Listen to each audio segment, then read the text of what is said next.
ശരീരമാണ്. അപ്പൊ ഈ ശരീരത്തിലേക്കാണ്, അതായത് ഈശോയുടെ ഹൃദയം നിങ്ങൾക്ക് ലഭിക്കുന്നു. അതിനുശേഷം നിങ്ങളുടെ ശരീരത്തിലേക്കാണ് പരിശുദ്ധാത്മാവ് നിറയപ്പെടുന്നത്.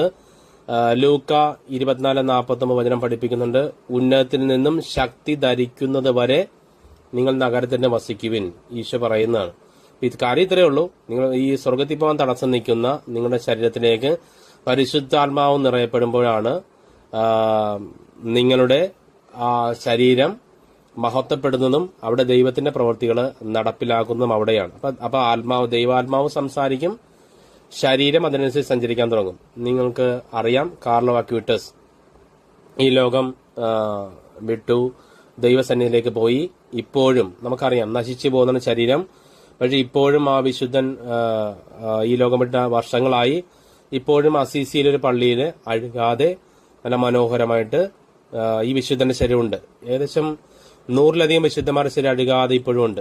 അത് നമ്മളെല്ലാം ഈ ലോകത്തിൽ ജീവിക്കാതെ ജഡിക മനുഷ്യനായിട്ട് ജീവിച്ച് ഈ ലോകത്തിലായിരിക്കുമ്പോൾ തന്നെ ജഡത്തില് ജീവിക്കുമ്പോൾ നിന്റെ ആത്മാവ് മരിച്ചു, ആത്മാവ് മൃതമായി പോകാതെ നിനക്കിനി ഒരു ആത്മീയ ജീവിതമുണ്ട്. നീ ക്രിസ്തുവിലേക്ക് തിരിച്ചു വരണം, പരിശുദ്ധാത്മാവിനെ സ്വീകരിക്കണം, നിന്റെ ശരീരം മുഴുവൻ പരിശുദ്ധം കൊണ്ട് നിറയണം എന്ന് സൂചിപ്പിക്കാനാണ്.